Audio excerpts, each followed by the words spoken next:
Hello guys, எல்லோரும் எப்படி இருக்கீங்க? நாளைக்கு அவங்க நீட் எக்ஸாம்.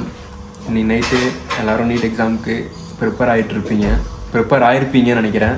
ரொம்ப எஃபர்ட் போட்டு சில பேர் ரிப்பீட்டடாக இருப்பீங்க, ரிப்பீட்டடாக இருப்பீங்க, 1 year ஸ்பெண்ட் பண்ணி படிச்சிருப்பீங்க. எல்லாத்துக்கும் உங்களுடைய எஃபர்ட் எல்லாத்துக்கும் நாளைக்கு அந்த ஒரு எக்ஸாம் தான் உங்களோட பாயிண்ட்டாக நிற்கும். ஸோ ரிலாக்ஸாக போயிட்டு நாளைக்கு அந்த எக்ஸாம் எழுதிட்டு வாங்க. நானும் 1 year ரிப்பீட்டர் தான். எனக்கு அந்த ப்ரெஷர் எப்படி இருக்குன்னு தெரியும். எல்லாத்துக்கும் ஆல் தி பெஸ்ட். ஏன்னா டே அண்ட் நைட் நீங்கள் எவ்வளோ நேரம் ஸ்பெண்ட் பண்ணி படிச்சிருப்பீங்க, நிறையா மார்க் டெஸ்ட் எழுதி பார்த்துருப்பீங்க. எல்லாத்துக்குமே நாளைக்கு ஒரு எக்ஸாம் ஒரு எக்ஸைட்டபுளாகவும் இருக்கும், எக்ஸைட்மெண்ட்டாகவும் இருக்கும். ஸோ ரிலாக்ஸாக போயிட்டு எக்ஸாம் எழுதிட்டு வாங்க. என்னோடய ஃப்ரெண்ட்ஸ் எல்லாத்துக்குமே ஆல் தி பெஸ்ட். ஓகே, பாய். ஓகேவா?